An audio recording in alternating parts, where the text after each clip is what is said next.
this is a crazy amount of drama that I didn't realize existed.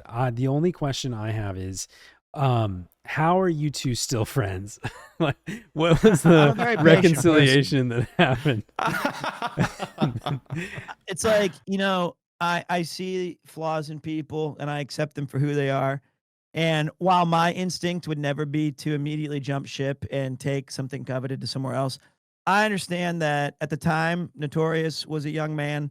He was going through a battle of inner self with like one, you know, in one version he was, can I enjoy Final Fantasy 11? In the other, maybe I shouldn't. And I think that the thing is that it's just a game. And honestly, the only reason I keep him around is that someday I will extract my revenge. Did somebody order a sausage pizza? That's Giorno and Tombstone not... and Red Baron talk. No. That's like such an 80s, like such a, God, it's you dated yourself already. We're talking about a dated game. This old man comes in with an 80s porn reference. And it's just no. First of all, I'm setting the tone. If we're talking Final Fantasy 11, I mentioned. Should I mention Totino's $1 pizzas as well? You should. Yes. That's Totino's $1. Dude, the Totino's in the microwave just hits the spots for some reason. That's actually disgusting. No, Totino's in the microwave. Well, you put it in the are oven? aware. Yeah. But how you were allowed to use the oven? I wasn't allowed to use the oven until I was 18 years old. Yeah. When my mom left for work in the morning, she was like, yeah, the oven's over there. Just make sure you don't burn the house down. If you need the shotgun, it's in the, you know, like, if you need the shotgun. Oh my God. Yeah, I was not an oven kid. I was 100% microwave everything kid. Microwave everything. Wow. Well, I mean, is that where you learned your hot dog technique? Yes, I microwave hot dogs. I thought that's what you were supposed to do. I know that you can prepare them other ways. I'm just saying that, like, the same, okay, if we're talking about equivalent exchange, the energy exchange from me microwaving a hot dog versus me boiling a pot of water and boiling hot dogs and then having to do dishes after, you know what I mean? Like, well, I just pan fry my hot dog. Pan fry. I mean, but then you have to clean a pan. Yeah, but it's easy. Is it? Yeah. Yeah, sure. Oh, I don't know. I don't know. I'm a paper plate kind of guy. I'm a paper plate man. What the hell are those? Exactly. Just eat it over the sink like a rat. I still do that. That's what my wife was like. Don't dirty a dish. Just eat over the sink. I'm like, okay. Yeah, you know those Japanese. I saw Japanese, like the really old style toilets are like the kind where you have to stand. Yeah, well, yeah, I guess you squat, right? But it looks like it's just like a hole in the ground, basically, right? And I guess you squat or stand. And I guess that would be like if you're a bachelor in Tokyo and like you have an old style apartment, that would be where you should eat over. No, I do not recommend eating over. Oh, really? I figured really like, the crumbs just go into the toilet. Yeah, no, I actually would highly recommend that you do not eat over the squatty potty. Wait, okay. In fact, that might be the most obscene thing you've ever suggested. You've offered me to play League of Legends before. Oh, he tries to get me to do that too. Nobody will ever play League with me. Yeah. Well, because here's the common thread. I asked my friends, hey friends, you want to play a game with me? And they're like, no. And so I don't know if it's the game or if it's me. But that's the worst question ever. It's like asking someone, hey, I have this really funny video you have to watch on YouTube. Like nobody wants to hear that. No. Oh, I disagree because I think the sign of true love, how you truly know if you met your soulmate, is if they watch the videos that you send them. Yeah. If they actually watch the videos that you send them, they're your soulmate. And like that's how you know it's the one. There's so many flaws in this argument because a lot of the time when you get sent a video, I will do the courtesy of being like, yeah, of course, I'll check it out.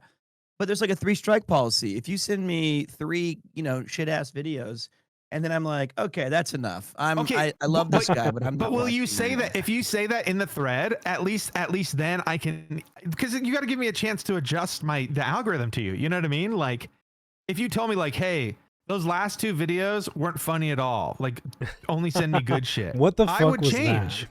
You don't change. I don't believe that. Well, I mean, Oh like my I God. don't know. I feel like I think you should say up. it to your friend that I'm not watching your videos anymore. But if I keep sending and you just don't say anything, I'm assuming you're watching my videos, and it'll be treason if I find out you haven't been. Scoopy sends me probably like 40 Instagrams a day. And she'll ask me like 3 days later, and she's like, "Oh, did you see that thing I sent you?" I'll be like, "Honestly, I did not watch any of it." I can't keep up. I mean, okay, that's what I'm saying. So like, maybe your soulmate is still out there, Heg. Is what I'm just kidding. Wow. No, old timer. That's not true at all. If someone direct messages me something, I will review it. But if you're saying like, oh, in a random thread on Discord, will I look at it right then? Probably not. Yeah. But you'll know that I have reacted to it when I react to it with an emoji. I'll react to it within the current calendar year. No, there's Jira tickets. There's a ticketing system for Pete. You have to. It takes me quite a while to make sure that I can get everything done. Oh my gosh. Okay. Well, I guess we need to tell everybody why you're here. Like, I guess that's probably. Pizza. So welcome to Happy Hour. First of all, this is the time, and everybody in the audience too, if this is your first time here, this is the time of the week where you kick off your weekend. Your Friday starts. Your official happy hour break is here.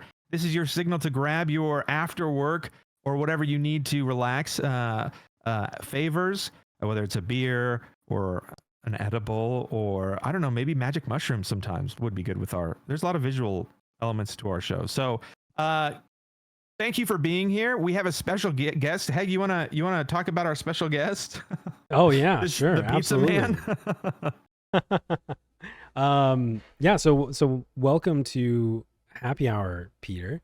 We're joined today by Peter, the artist formerly known as PremierTwo, or do you still go by both?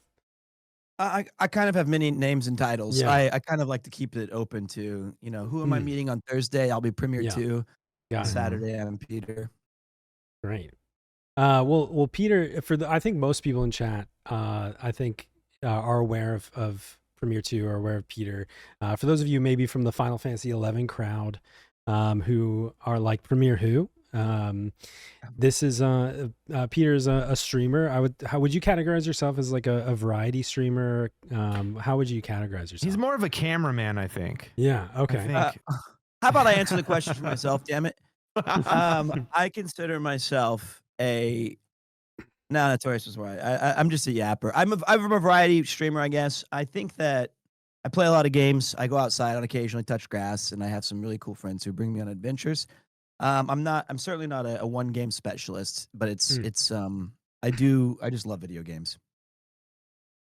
Awesome. And the thing about Peter that I've always felt was exceptional in terms of entertainment is that, at least from my perspective, I've watched you play some of the most obscure games that I would never watch anybody play or play myself.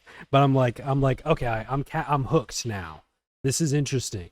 Like you're playing some like archaic 80s baseball game, and I'm just like, no, that wasn't a video game. He was replaying home movies. That was just right. First of all, that was made in '93. It was Super Baseball 2020. It was a look at the future. Okay. Yeah.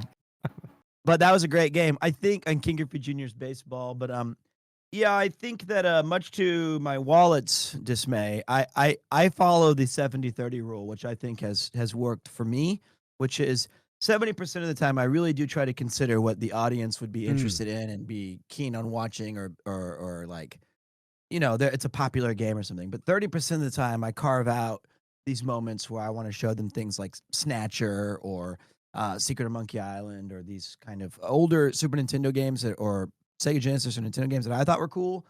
And I know that those are not going to make waves or be like any chart toppers. But as someone who grew up like a lot of maybe of your viewers who must have played Final Fantasy XI, I was a child of the 80s and 90s. So for me, those are not just my history. I think it's like important for gaming history to kind of preserve and celebrate those titles. Absolutely. What I love about Pete too is that it just goes to show, if you can't be a jock in real life and play real sports, you can play them on video games and sound like you know a lot about sports. Because the way Pete even has a podcast about basketball, and it's it just goes to show you guys sitting out there who, even if you can't do sports, you can do video game sports. Yeah, exactly. And look where it leads you. True. In high school, I was the pep club president, which means I was the dork on the sidelines who'd be like, "Go, Tommy, go!" And, but I was an elected official there. The parents in the audience are. It's nice that they let a boy like that help out the team. It's glad he can still participate. I love that kid. Yeah. Although there is something I must rectify, because when I rebranded, what a terrible way to phrase that, but when I switched, I used to be PremierTwo on Twitch, and then the name Peter was available through them. When I did that change, I lost about 70% of my followed channels, because I don't know why, but like, so now I'm back. Like, oh, they plugged them in or what? Oh. Yeah, so I didn't even notice it because I'll just be lurking in channels anyway. But I have a bunch of followers, like even people like Jock and Kleben, I had to refollow. And interesting. I don't know if there was like a timeline where it was, but anyway, I rectified that. He's rehearsed that dialogue thing that he just gave us like 6 times in the mirror. I have because he didn't follow any of us. He's like, oh, this is really awkward. I got a new phone. I didn't have to follow back at all. I didn't have to do any of that.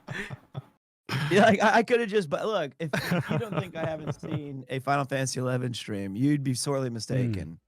It's fair enough. Yeah, but. But I was gonna say, there are 2 things I wanted to say in response to what you're saying. Is one, it's crazy that you got Peter, like that name freed up, because it's such a it's a name, like there's so many. It's synonymous with penis. It's also it's also slang for. Well, it was taken actually. It was a banned account, and I probably. Well, I don't know why, but like, so I contacted, I have a Twitch rep that I got to know at TwitchCon, and I said, hey, I really want this. I really wanted Pete, but Pete is a kind of verified account, and the guy streams like once a year. Seems like a nice guy, but he was like, well, maybe you could make a deal with him and offer him some money. But on his like Twitch profile page, it was like, down with capitalism and free thought. I will. God. I was like, I don't think he's going to be open to like a financial buyout of Pete. So I said, can I have Peter? And they said, Twitch has flagged that account as like volatile or something bad happened with it. And I don't think we can do that. And I said, well, if you could just inquire, I'd appreciate it. And within a couple days, he was like, hey man, I don't know why, but I got the green light. They said that it's been long enough where whatever this person had done has passed. And so if you want it, we can have it, make it work. So that was very fortuitous, and a lot of people didn't like the name change, but I think it's worked out. Yeah, that's all. I mean, I think it's great. And I mean, I think that for a lot of your audience that knew you, like PremierTwo became like this thing that was, part of the identity and whatever else. But I think it works. And for me, I've always just been grateful that I've chosen the most obscure name in a made up fantasy language. So like I never have to worry about that ever. Nobody's ever going to be Heghmoh ever again. Well, the only problem with yours is I've shouted it out 6 different times and spelled it wrong every time. I'll be like Heghmoh, and then I'm like, no, damn it, it's Heghmo. So I've been pronouncing it wrong because I believe. How do you officially say it, Notorious? Heghmoh. Like egg. It's always HegMo. That's what's always. No, I mean, I hear all of the different variations. And to be fair, I don't think I say it right, because it is like the whole lore behind it, just as the quick lore drop is. And thank you for the follows, guys. Welcome in. The whole lore drop is that as I was installing Final Fantasy XI on my PlayStation 2, me and my brother were like desperately trying to figure out what we're going to name this character. I knew I was going to be a Galka. I was absolutely positive about this. And eventually my brother was like, hold on, I got it. And he went into the closet and he comes out with his Klingon to English dictionary. and we opened it up, and we found the coolest, most badass name to us at the time, and it was Heghmoh, which it means fatal. I at the time I thought that I was fatal, not that I would be subject to that and die constantly. But yes, that was the name we chose. And I think in Klingon there's like a lot of more throat noise that goes into it. But Heghmoh is the general pronunciation that we use. Well, I mean, it's a fatal addiction, Final Fantasy 11, so you got that right. You know. Yeah, that's true. It's it is lifelong. It never truly leaves us. But I think that's a great name and a great story. Like, I think my first character was named Shekimite, which was like from the Bible. And I named it that because I had this girl I had a huge crush on who was like reciting Shekimite. And then I was like, I don't want my online. I was like, I'm not interested. I'm changing it to Victor. So I was like a human male from Windurst. The absolute worst combination of three things. And why Windurst? Oh my god. Yeah. Oh. And then I definitely switched to you know, the Elvon from Sandaria named Victor, which Notorious Monster. Well, I'll get to this point later, but he ruined my account and several friendships. Oh my god. Oh no. So, you know it's crazy is that on like Pete's deathbed, when we're taking care of him, he's still going to be, it's like the old gold prospector, he's still going to be mentioning this story. So you'll get to hear that could be as soon as Thursday if I don't improve. So get no. Okay. Yeah, Okay. so make sure that this you got your rescue inhaler nearby, right? We don't want to. I do have it next to me. Good. So speaking of like first, you're talking about the first character ever, right? So you said Victor. So officially my character was Raid, R-A-I-D, because there's a attack in Kingdom Hearts. If you use Squall's Keyblade, it was called Strike Raid, and so I used Raid as the first name. And then I met this boy at summer camp who was older than me, who I like really looked up to, and his last name was Liebeck. So I made my character's name Raid Liebeck in Final Fantasy 11.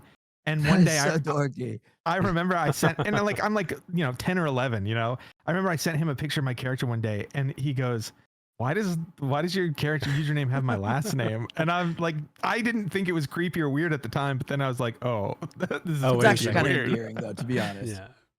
So that was my first character's name. And that's when you like shredded up the shrine that you had made to him. And you were no, like, never mind. No shrine. I thought he was so cool. Yeah, his last name was Liebeck. I was like, that's a cool last name. Well, I think that, this is one of the very first MMOs, certainly a lot of people's first, or maybe this or World of Warcraft, which came out shortly after, but it was this perfect confluence of we don't know what we're doing, and all of it's just new, and it was so exciting. And when I first made a character, I remember when I spawned in Windurst, I was so overwhelmed and so excited. Poor Shekimite tried talking to an NPC, like I was like typing say to them, saying like, "Good sir, where's the nearest inn so I might acquire a quest?" And he wasn't replying to me, and I was just so lost. But it was so exciting to originally play Final Fantasy 11. So it's something it's like when I first moved to Japan, I remember so vividly my first 3 months.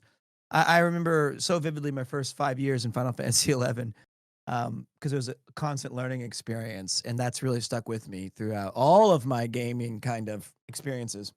Well, you talking about like an early player experience, and Heghmoh and I share our stories a lot, but we'll share them with you again here today. The early days of Final Fantasy 11 for me, especially with a lot of Japanese players and stuff, I had a friend who was Japanese who got me into the game, and like the first day I was left to my own devices, and I was red mage, and I had my onion sword, and I like killed some things outside, and then I got enough money to buy a traveler's hat off the auction house, and I equipped my first piece of gear that was that I purchased myself, and I made macros. I was like fire, and they were all RP detailed. And I remember my stone macro was you have angered the land /MA stone on target. And I had one for all the spells and stuff. And then finally my Japanese friend joined me for a play session, and we were actually on my stream right now. We're in Goosterberg, but it's like we were on top of Goosterberg Hill. I think it's called Vomp Hill or something. Mm-hmm. And I was using my macro, and my Japanese friend just says, "Please stop." And so I took the text off of all of my macros, took all the RP text off all of my macros because I was so embarrassed. That's a shame because I ended up using RP text for the better part of 7 or 8 months. I think my first, and that was normal. That was a normal thing. I mean, other parties you were in, it was common, you know, to see people use their different like emotes provoke macro or pulling macros. Yeah, and I remember, you know, the Japanese influence was quite heavy, so you'd start borrowing terms and pulling, and ended up becoming fishing. So you'd be you'd auto translate, which because Final Fantasy 11, if you don't know, and I'm sure most people do, but it had a very robust auto translate system that, while it had a lot of vocabulary, a lot of things were lost in translation. So if you typed the word out like FISH, then push tab, it tried to find the list of any words that would be auto translated to Japanese players, or I guess any culture, any language that was supported. And then it would have like the universal term for it. And so the JP team or like players would often come up with terms that sounded funny to us, but probably had a more standard meaning, like pulling or luring, right. But it would just reply to us as like, you know, fishing, worker crawler. And then we started using it and stuff. So yeah, but did you guys start with the PS2 or PC versions? I started on PlayStation 2. I did want to say my favorite, just as a note on auto translate, my favorite thing is when you'd see the bastardization of it in reverse, where like you'd see somebody trying to communicate with a Japanese player, and they'd say May be like the month of May. Oh my god! And then the word be, and I was like, it doesn't work like that. That's such like a dumb thing to do. Oh my god! May, yeah. Yeah. That's but I started on PlayStation 2. I'm so glad you asked, because this is my favorite thing to do. I keep my PlayStation 2 that I played this game on right next to me with the hard drive in it and the network as a adapter. paperweight, Pete. It's in his gym. This is just in my next to my desk incredible. at all times. Yeah, it's like, you know, the people who take their first dollar bill and they frame it on the wall. Yeah, you've kept your PS2 for your I've yet first to favorite do game. this. I've yet to do this because I am lazy, but I'm positive this still works. I launched it like, you know, probably 3 years ago. I got like an HDMI adapter and all this other stuff, and I played Metal Gear Solid a little bit on it. But I know the hard drive's still in there, and I'm like, there's screenshots on this. I need to launch it and like see if I can get screenshots out. Yeah. That's You're the awesome. reason why they haven't updated the graphics since 1997. Because you and like 4 people in Japan, they're like, well, we still have some people using there's the still PS2. install base. Yeah. We can't upgrade. We can't abandon our OGs. Yeah. And then Notorious, did you also start on PS2? I don't think so. I was a PC. In fact, I didn't have a PlayStation. I couldn't get the. It's a sad story on why I didn't get the Final Fantasy 11 HDD adapter. It's so sad. So I don't know if I want to tell it because it'll just make me so sad. Oh no! Now I have to tell it. Okay, so it was my birthday, and I've had Final Fantasy on the PC for quite a while, and I finally got a PS2. And for my birthday, I asked, "Hey, can I get this?" It was like $100. It was either $100 or $200. Can I get this Final Fantasy 11, you know, PS2 thing? And my dad said, "Yes, but only if you use your birthday money and you buy thank you for the like all of us dinner, like a really nice dinner." And I was like I don't know, like 11 years old, and I was just like, "Oh yeah, you've told me this, yeah." And so I was like, why do I, in order to get a birthday gift, I have to like give, and maybe selfishly as a kid, but still, it was just like as a kid, like, why do I have to do something in order to get a gift? So I said, no, that's okay then. And so I didn't get it. Wow. And I don't even remember what I got that year. Probably nothing, because that was the only thing I asked for.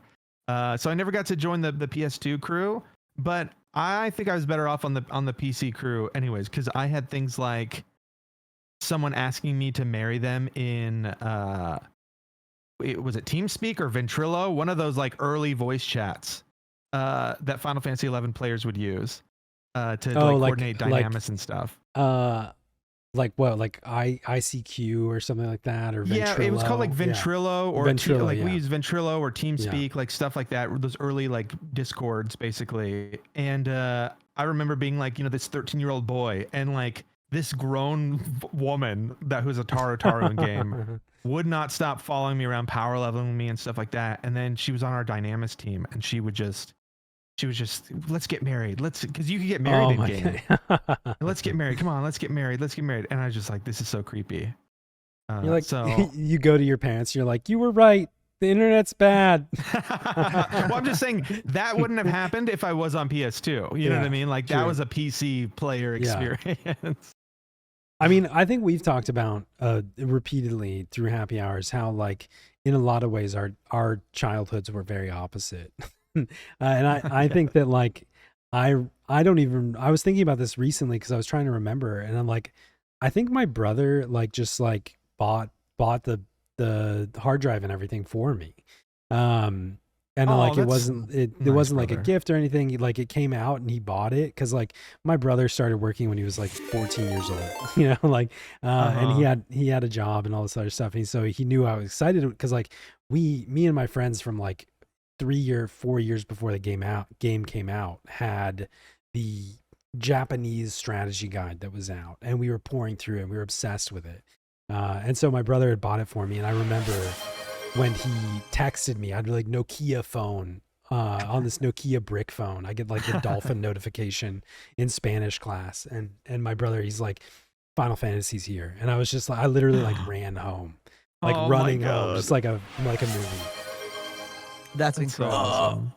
Thank you, Austin. I have to pause. Thank you so much, Austin. Thank you, Kitty. Guys, thank you for the gift subs. Well, it's so and yeah, the awesome support, guys. It's so cool to hear about your guys' experiences. Heg, how, if you don't mind me asking, how old were you when Final Fantasy came out? Like, were you still in high school or middle school or what was going on? I was in probably like junior high school. So like I think I was in like ninth grade probably, yeah. Okay. So I was in fucking college. I was in 7th grade. Okay, I guess that's depressing. Okay. All right. Well, but you know what's great is Pete was still in college by the time I grew up and caught up to him. Yeah, it's true. I had a long ride. So. He waited for you. It was like he was waiting for you to get power leveled back up to his. I leveled down to hang out with you. Guys, thank you so much. I appreciate it. Thank you for all the I gave you my final acting performances as Gasper and left the college shortly after. Great. Googly moogly, yeah. But yeah, I actually ended up having both copies of the game because, you know, when computers came out, I mean, it was hard to get like my machine was fine, but the things like Dynamis and just playing on the console, like the 360 or the PS2, Dynamis loaded a bit better with all of its enemy density. And I didn't know sometimes it was fun just to chill on the couch and play, or I'd have friends come over and they would be playing on the PlayStation and I would be playing on the PC and stuff. So yeah. But my job when the game came out was because it was very hard to acquire it on day one because I bought it the day it released on PC. And in Kansas City, where I was living at the time, there was 0 places. Like buying PC games back in the early 2000s was kind of curious because you'd go to maybe like Circuit City or like a Best Buy had a small PC section, but it was always kind of a weird place to find PC games. And I called every GameStop in the entire city, and one of them downtown had a copy of the PC version of Final Fantasy XI. And I drove down there with my buddy. I picked it up, spent the next 4.5 days installing it. Because that was a big challenge. Just getting Play Online to work with credit cards of your mom's credit cards, whatever, was such a challenge. And it's the same thing still with like multiple accounts and all this other stuff. It's so convoluted. It's so bad. And eventually I ended up being tasked by my friends to saying, you have 6 months to kind of get when we join on the PlayStation, because the PC version came out 5 or 6 months earlier. And I got a link shell. I was trying to level up all my classes or like something to help everybody to get their sub jobs and figure out some of the games and the do's and the don'ts and where's to goes. And it was a thrilling time. It was so exciting. All the people I met and all the things that I did. And then when my friends joined in the PS2, we had a pretty good solid year or two run with the game. Some of them stayed longer, some of them didn't, but met some other people. But like That was, oh man, what a world to step into when it first came out.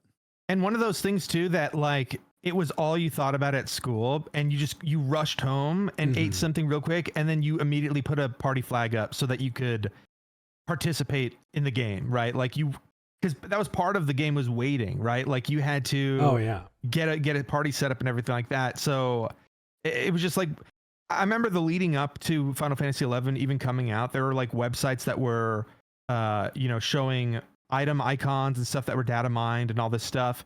And I remember just like on dial-up internet, and I played Final Fantasy XI on dial-up for years until we got DSL. And it ran just fine. But like on dial-up internet, downloading images of Final Fantasy XI from like Japanese websites, and they take all day to load. So you like open up like 7 tabs or whatever, or like 7 windows, and then you go to school. And when I come home, all the images would be downloaded, and then I'd have like 6 images to look at of Final Fantasy XI. I was like, wow, look at this. This looks like an axe icon, like something stupid. I think I was doing that, but it was like Carmen Electra, and I was trying really hard to. I was waiting a lot older, 6 days for a Kazaa to download one picture. But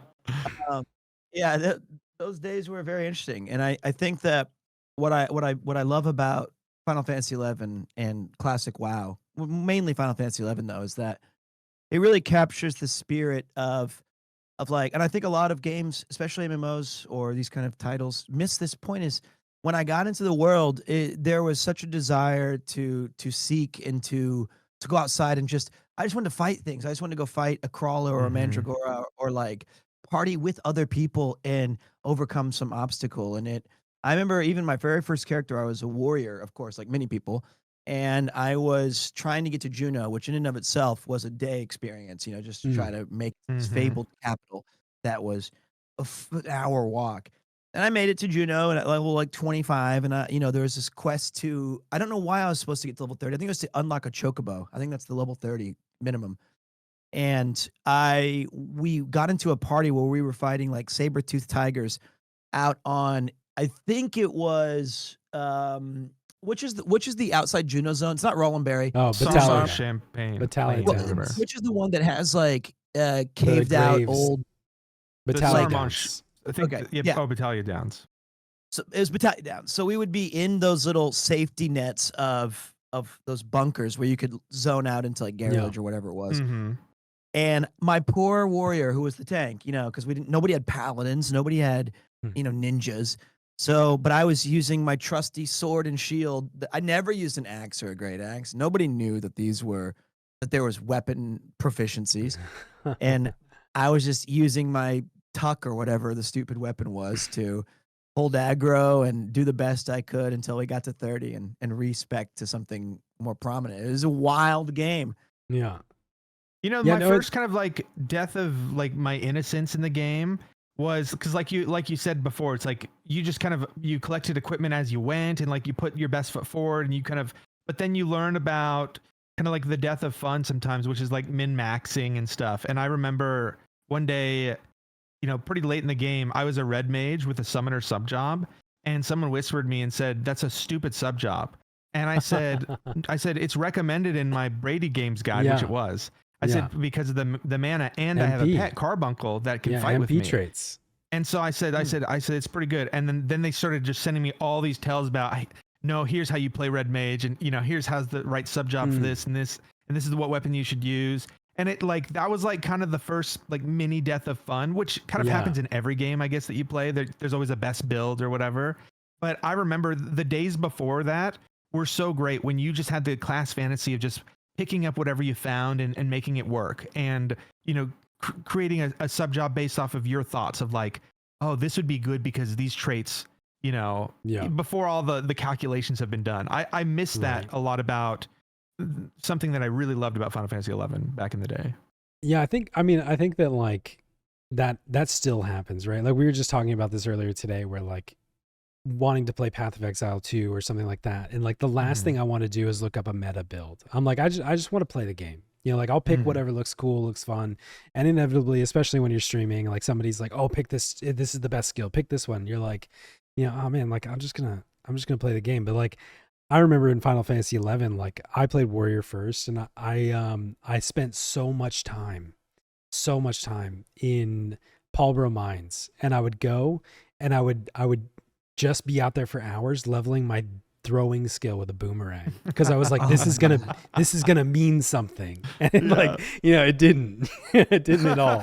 But yeah, because, you know, when for us making money, like there was, I couldn't believe my eyes. I was out in West Saruta Baruta farming Tom Tit Tat, and of course, because if he popped, and crawlers for silk threads, and I'd trade in the other things for some money as well. And there was this level 45 Mithra thief up on the hill, and I think that's when you get treasure hunter, I think, or whatever level it was. And they were using a boomerang to kill from, like, not even having to move much from where they stood, and their throwing skill was obviously capped at that level. So I couldn't get any of the crawlers to get my thread. So I was like, mother, I'm gonna go. I leveled up my thief to 45, trained up my throwing, and just so I could sit at that hill and save, you know, 6 minutes of 5 hours to throw my boomerang. And like, yeah, leveling up those skills was like, it was so bad when I went back to warrior, like to get it as a sub job, and I was like, okay, what are my axe and great axe skills? 0. And you have to start completely over. And we take a lot for granted now in modern Final Fantasy 11. But anybody who's played that game from the old days, they know damn well skill up parties and leveling up parrying and archery and throwing. That stuff was a real challenge. Yeah. Final Fantasy 11 is that game that's the parents like, well, back in my day, we had to walk uphill. Oh, absolutely. And in a lot of ways, it was. And in a lot of ways, it unfortunately, in my opinion, still is. And that's like, but it's just the old style MMO really was about like all these like dedicated time sinks, and the more time you sunk into them, like, you know, the more you could hone out of your account. And just today's busy lives, they just don't work like that anymore. You know, like I want to log in 2 to 3 times a week, and then that should be enough to do everything I need to do in my weekly, you know, rotation. But I think it's crazy. Like somebody said World of Warcraft earlier, and like that was me. Sorry. Yeah, I mean I've played every World of Warcraft. All three of us like expansion. WoW in here. Like we're I'm a big fan of the series, everything else. I don't play it very often, but like if you look at the games came out roughly, you know, within what, a year or two of each other, a few years of each other at least. Yeah. And like if you look at World of Warcraft when it came out versus World of Warcraft now, it's like visually and mechanically so different. Right. And if you look at Final Fantasy 11 now versus Final Fantasy 11 when it came out, it's like mostly the same. You know, like you know, we have higher resolutions now, and there's things that you can do, and they've made minor changes. Quality of life stuff, there's some tuning quality stuff, of life stuff, but like it looks like the original experience. Largely the same, which I think is really crazy. But like the one thing that I think, you know, we do take for granted is a lot of the quality of life stuff, where it's like you get all these rhapsodies where your combat skill up rate is like 700% of what it used to be. And I mean, when I'd get a 0.3 increase on my axe skill, I'd be like, oh my God, we just won the jackpot. You know what I mean? Like, I hated. Are you saying that because you liked that system back in the day? Because I hated that system. I mean, I hated it, but it was amazing. Necessary, you know, evil like it felt so good. Yeah. It's like one of those, like, right? I hate it, but I love it. Yeah. So P90X reference is crazy because half the viewership has no idea they were born after P90X came out. We're talking about Final Fantasy 11 though, so it tracks. But no, I mean, like you're just banking on everybody being old. We were talking about this earlier. Like in, I think my chat, the mean age at most times is like 37. You know what I mean? Like we're an older crew here, so I think a lot of people would understand it. Well, I think mine skews maybe a little bit younger, but pretty close. P90X is such a funny reference though. But like the thing about I do miss it, because I think that old Final Fantasy 11, not necessarily the level cap or anything, but that's just the era that a lot of us, because I think when the game came out in America, they had just raised the level cap to 75. It was 70 like a week or two before, something ridiculous.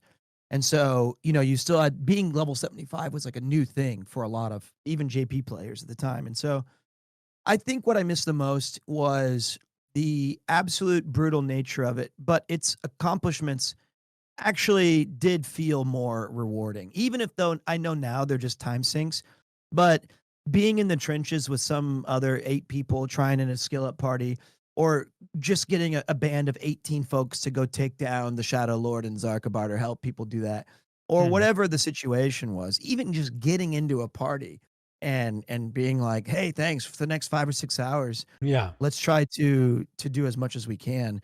It's something that I think is often tried to be replicated in games. Like, you know, you can jump in with people with Helldivers and stuff, but it's never quite the same because the limitations of the tech and how we were talking and the cross-cultural stuff. And like you basically had to have, here's another dated reference, but like it was like a Big Brothers or Big Sisters corporation. You need to have like some sponsor of like an experienced player show you the ropes or take the time out and just help. And I think that I genuinely miss that. Like it was an event to do a BC and M40. It was an actual like everybody has to be on at the same time and get ready to do all these things. And I haven't really ever found a game since then that has grabbed me the same way that Final Fantasy XI has. So it's part of my it's just part of history for me. Yeah, I mean, I think that sponsor too, and I was telling Heg about this the other day. Like, I remember the first person to like help me out, first like stranger to help me out in game. He was a Galka named Gekito, Gekido. And if you're out there, because I never saw him after this ever again, but he helped me in Valkyrie Dunes, and he was like my bodyguard for a while, and it was just so cool to have like this. Like Pete said, like a sponsor, you know, like, hey, let me show you the ropes. And then you pass on the information to the next party, you know, that kind of thing. Absolutely. Like that, and it's such a good experience. I think that everybody, that's the thing, like about the social aspect. And like you know, old Final Fantasy XI, like you hit level 10, you had to join a group. There was no option to solo. Like you could, it would take you a million years, you know, like just wasn't possible. A decent challenge mob like would still fuck you up like easily. And so like, you know, on forced Beast, social, like Beastmaster or something like that.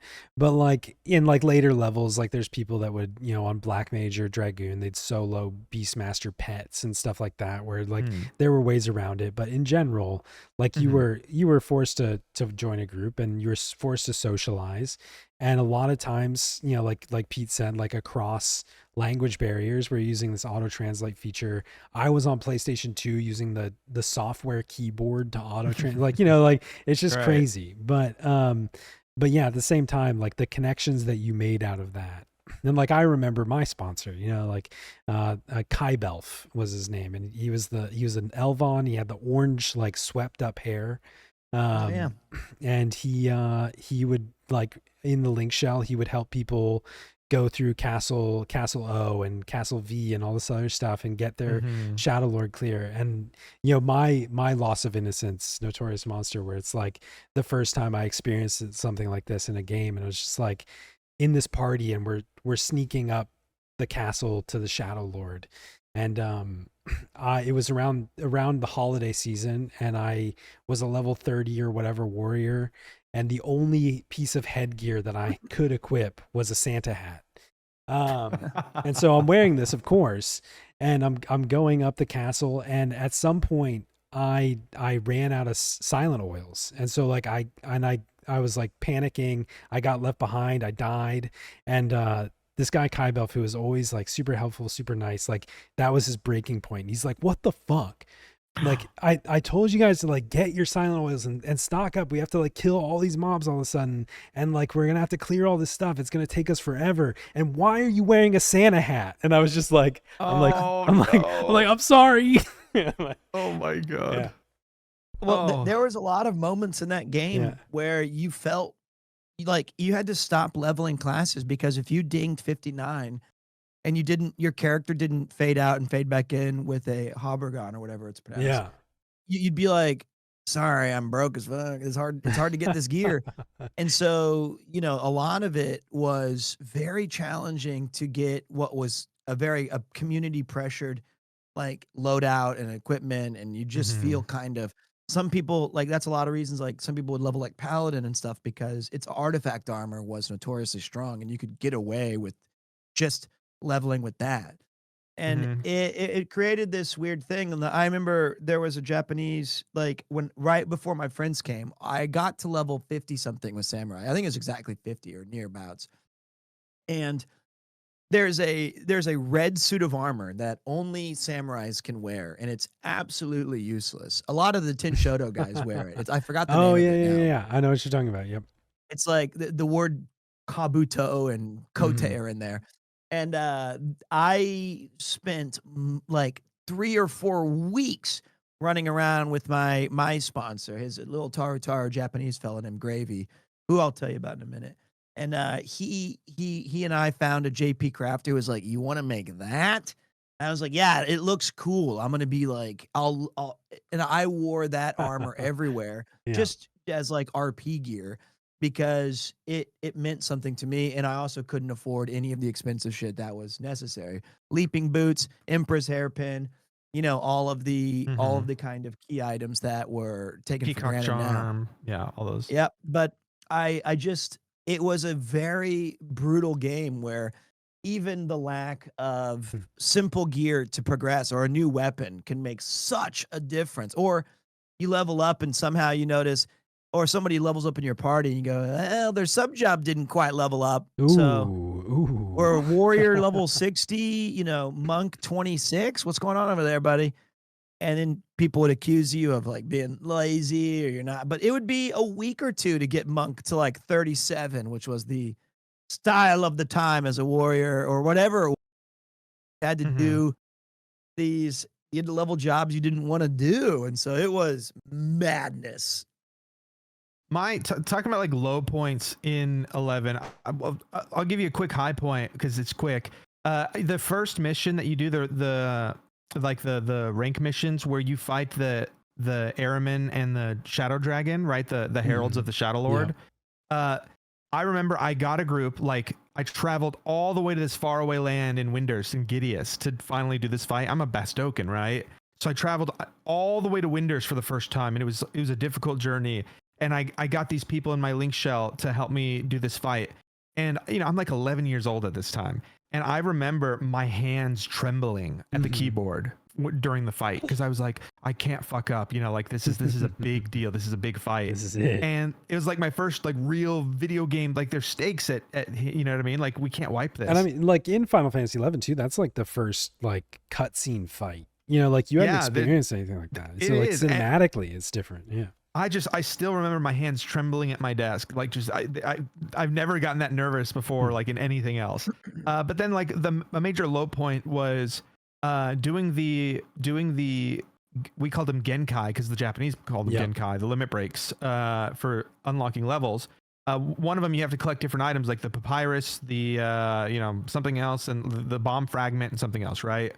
To unlock the sub job. And I was doing, I think it was the papyrus in, Eldamine Necropolis, and I was down there solo farming, and it was very difficult. And then these 2 other guys show up, and they're like, "Hey, like we're also getting, you know, going after these items." And I spent maybe like 18 hours with these guys because I'm like a 14-year-old kid, right? I've got nothing to do all weekend.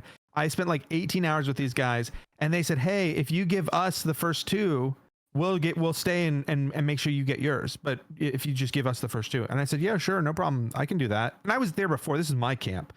And we farmed 18 hours. And as soon as the second one dropped and he rolled on it and got in his inventory, they both logged out.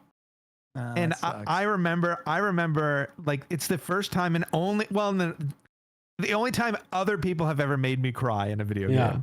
I actually cried. I was like, I spent 18 hours with these guys, and they took, because the drop rate was insane. Like it took 18 hours to get this shit.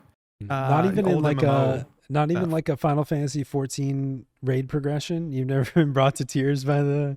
No. Okay, so no other time has a video game ever upset me to tears, but Final Fantasy 11 did that when I was like 14, 13, 14, and yeah, that was a traumatic experience. Just to be betrayed by somebody online like that. You spent 18 hours with these guys. I've cried. I think from, a lot like, of my viewers can storylines. probably empathize with that on a long stream. You know, What'd you say? A lot of my viewers can sympathize. They Oh watch my 18 God. hours and they're like, 18 watch hours. time. You end stream and they're like, wait, what? They just he just ended stream. We didn't get anything. He never got out of the monologue. That was the worst. He monologued the entire in 9 hours. He didn't even play the damn game. But by the way, so normally in our happy hour too, Pete, we have some clips. I do have some Final Fantasy XI clips too. Whenever we're kind of satisfied with, you know, what we want to talk about here, I've got some Final Fantasy XI clips that I'd like to review with you guys as well. Before you have to go, Pete. Awesome. Okay. So just whenever we're ready for that, I just want to cue you because we have like a Final Fantasy XI playlist. Basically, we're gonna be watching. I do want to say, so essentially, like on me and Heg's screen, we do like a video share, and then I make like an Excel spreadsheet of just like linked videos. Because during happy hour, we usually recap our week to see like what happened in pop culture, what happened, you know, in the world this week, you know, a lot of Isn't AI this the discussion. exact thing that I was complaining about when I joined the call? Is like, I've got these videos to show you. It's so I'm not your soulmate. Okay. It's different. These are topical. These are researched videos. I do have to do prep work for this show. Okay. That doesn't concern me. I didn't sign on to see your slideshows. Oh my God! So just let me know if whenever you have a hard stop, so we can switch to the video portion as well. Okay. I've still got a little bit of time left. I have to work today as well. I got some streams to knock out as well. But right now my priority is here. So.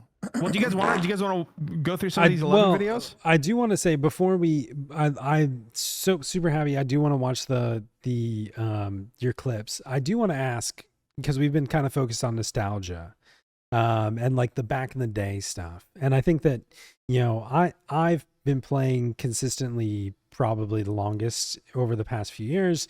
I know Notorious Monster came back to the game in last year, and then Pete, you just recently come back, as like, you know, keeping in mind all your nostalgia and everything that like you hold dear in this game, that's this part of the memory. What's it like coming back to Final Fantasy XI now? Like what's something that's like, has anything shocked you? Has anything feel the same? Like what's that experience like?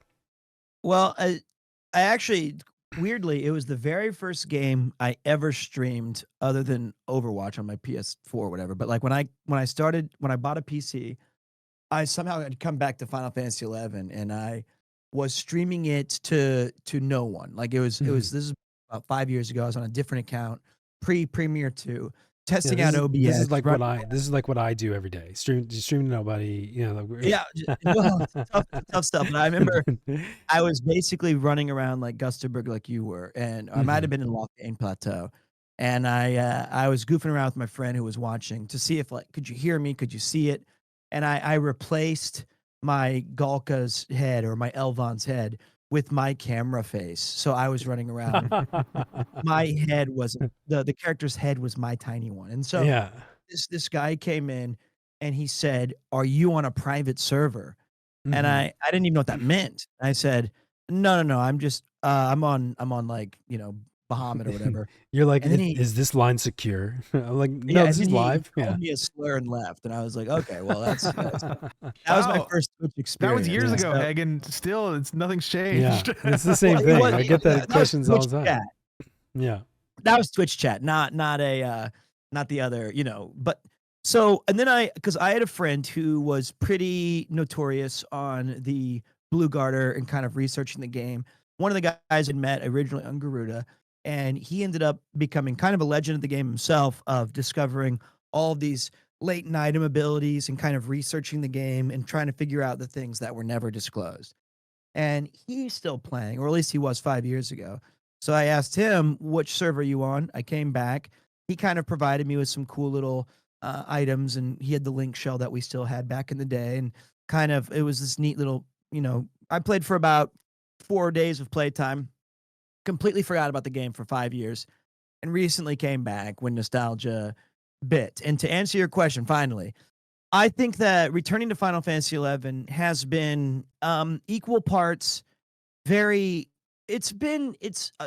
is a word I like to use. Obviously, everyone says that, but like it's sad almost. This once vibrant world that I remember passing people fighting lizards here, or being aggroed by a Dommel there, or being in Juneau, and just I remember it being it's almost like a very quiet place now, which I remember it being more bustling and loud. And I see just a lot of people AFK, a lot of people just standing. And I do miss seeing 8 or 9 people waiting at the airships docks. I miss, you know, just seeing folks out and about in the world. I miss forming parties, even though I never got invited to them, but I would often create them because I was a DPS.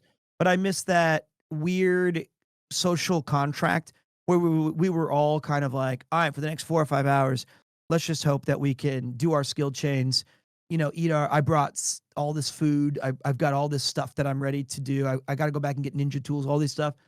I miss that. But at the same time, I think what you said earlier was really important. It's a great time capsule of a game that I love. It's got amazing music. It still has even though the zones are massive and take forever to walk through, it's still fun going through all the different zones, seeing all of the different ideology now that I've experienced more games, like what the devs were trying to do and how to accomplish it.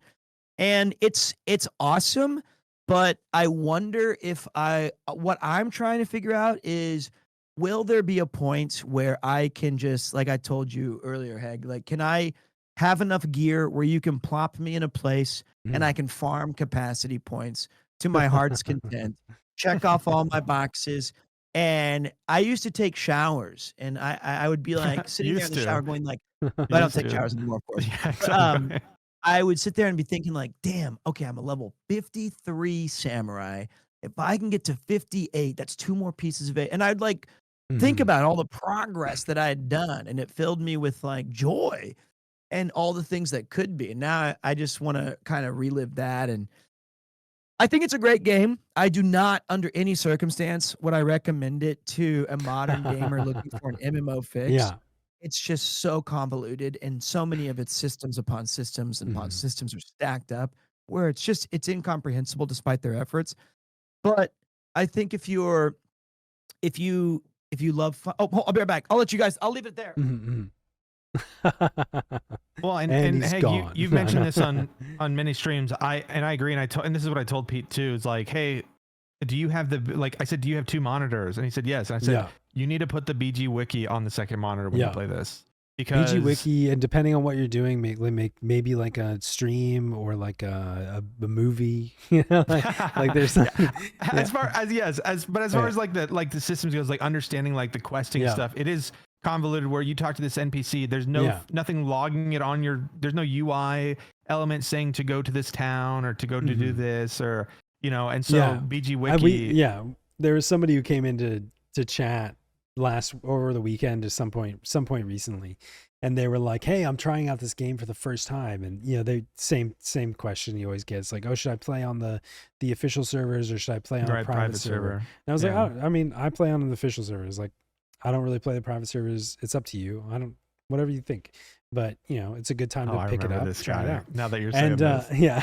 And you know, he kind of disappeared for a little bit, and then he's like, okay, I'm finally logged in. I'm gonna play.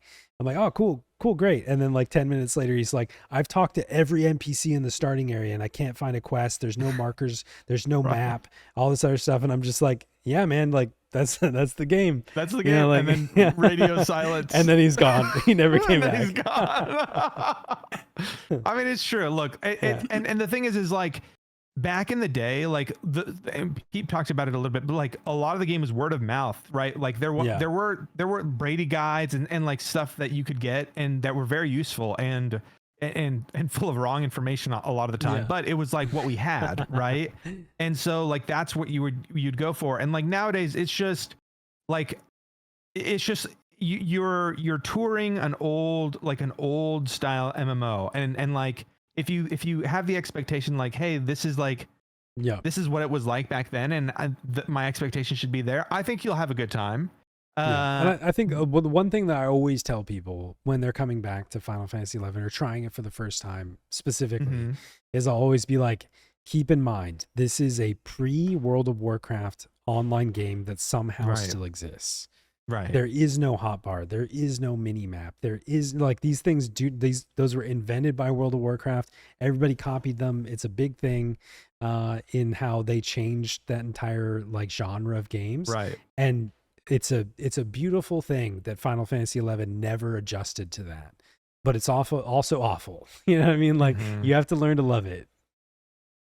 It's a fantastic game, and it's still punishing, and I love that aspect of it too. Like in the old days, even getting maps to places was nigh impossible. You had to have money. Yeah, you had to have or coffer keys. Yeah. Oh yeah, you have to get the coffer keys and yep. I was going through what I still call the new expansion, Seekers of Anduin. It came out 11 years ago. Yeah. Whatever it is. But like the fact that it's new to me, damn it. Like it still feels like, oh yeah. And then I was reading on something, there's a main character named Iroha. Yeah, Iroha. Yep. She did a Final Fantasy 14 collab. Was that like 8 years ago? Or am I just Oh yeah. Yes. No, it was forever ago.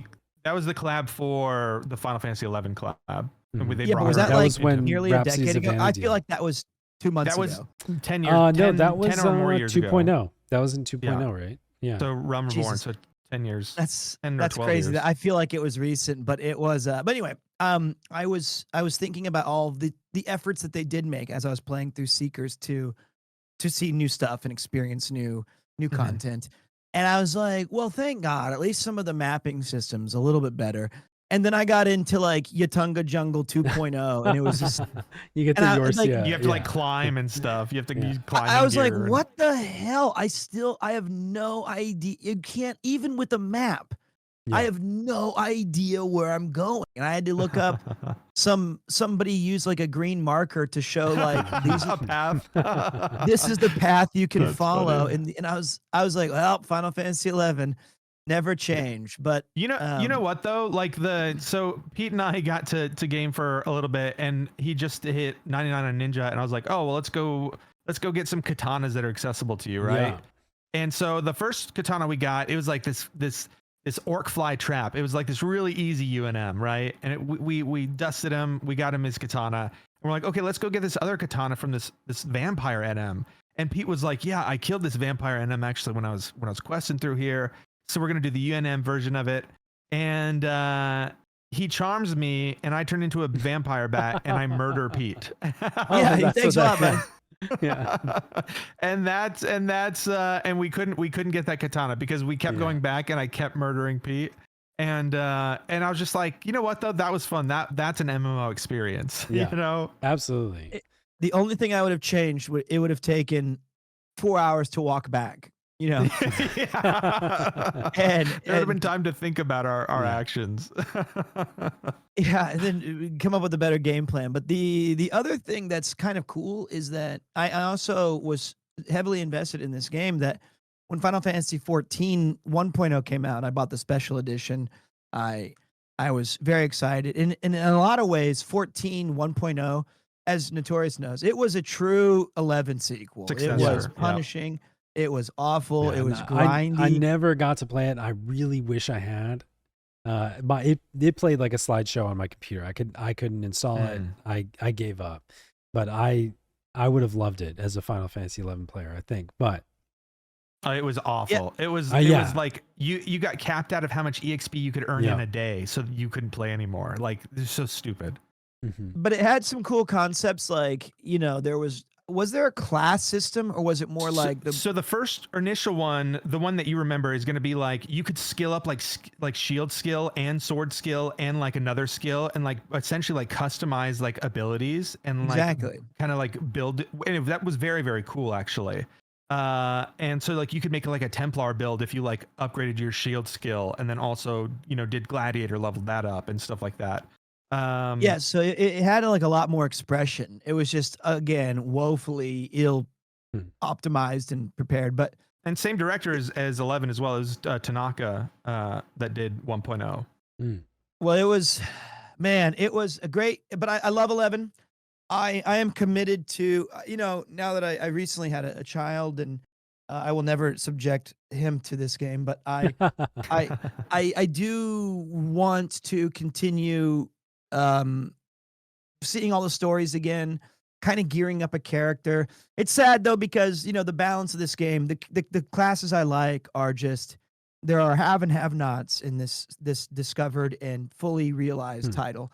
And so, but I feel if you have a good play group, or you know, or if you have a guy who has 6 characters that you can bring along, then you can enjoy damn near anything as long as you have the desire. But my hope is that there's still one more major update, and they're gonna raise like the master level to 99 or something stupid, and they're gonna say like, I hope that they create a final version of Final Fantasy XI that has better play expression than just weapon skill spam. Yeah. So that's the hope, but I doubt it. But you know, Suikoden is making a comeback in 2025, so who knows?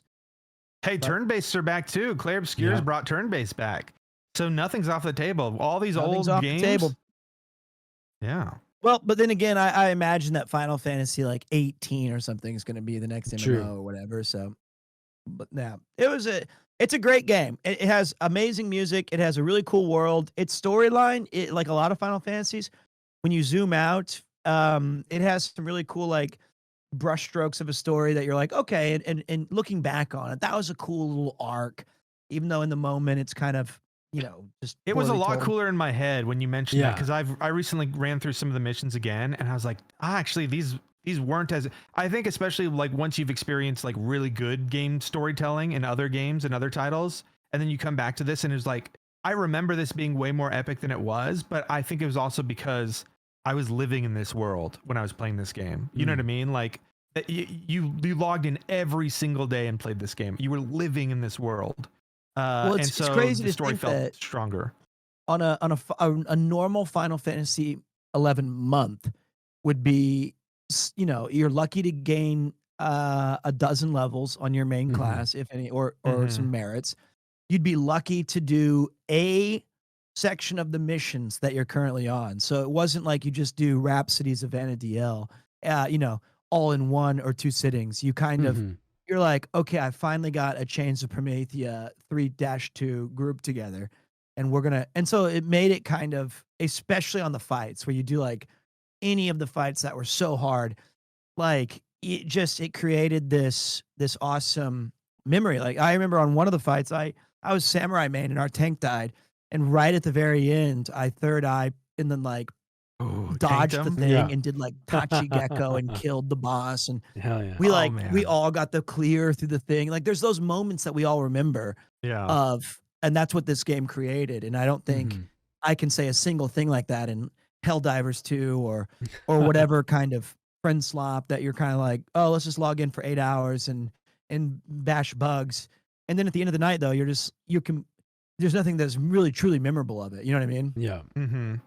So I think that Final Fantasy XI still has that potential, still has some cool moments, and damn, is it a cool relic. I still think it looks great. I still think it sounds great. Oh yeah, for a absolutely 20-year-old game. So yeah, there you go. That's my.